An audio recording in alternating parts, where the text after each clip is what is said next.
I think we'll build this show as we go along. I haven't really planned anything, but what I am going to do is I'm going to try different little bits of quizzes, and there was one that was suggested by Robert Colsterworth. Now, I'm prepared to give him the benefit of the doubt on this one, so we'll have a go, and we'll do it today and see how it goes. I'll tell you now, Rob, if you're the only person who enters it, then we'll ditch it and we'll try something else. But I'm going to humour Rob on this one because Tony B's not doing Drive anymore on a Monday, and apparently he did this little quiz where you start by playing one note of a track and then see who enters and move on to playing two notes of the track and so on. It sounds massively overcomplicated and too difficult to me, but we'll try anyway, so pens at the ready. 577-522 is the phone number.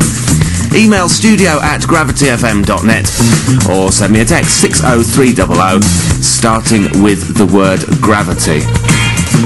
I'm not sure it's entirely possible, but if you can identify it then by the first note, what is this track? There it is then, just that one note.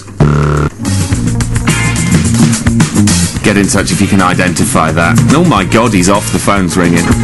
Unbelievable. Right, talking. Let's get all the Rob stuff out of the way then, so we can move on. Because he also wanted this track. All 7 minutes and 14 seconds of it.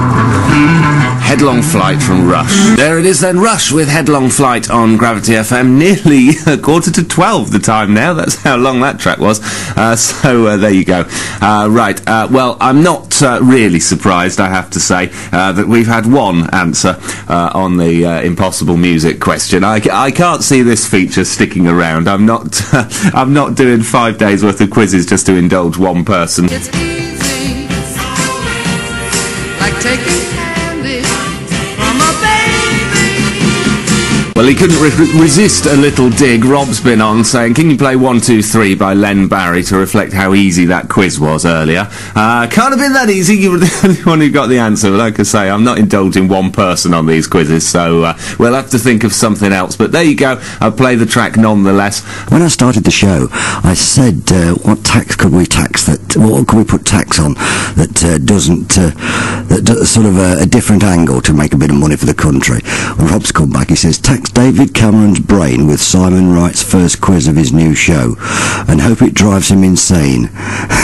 and he cuts the cost of my cider, Rob says. Oh dear, lovely. Great stuff.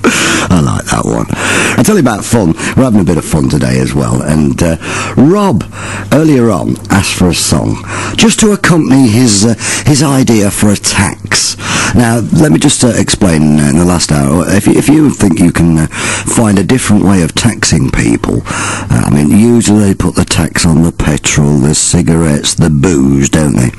Let's find a different way of taxing people, shall we? What could you tax? Well, Rob said that he'd like to tax David Cameron's brain with Simon Wright's first quiz of his new show and hope it drives him insane. But he also said that he hopes David Cameron will cut the cost of his cider. Well, what song would go with that? Rob says you've got to play it. So, here we go. It's the Wurzels, and I'm a cider drinker. Pardon me.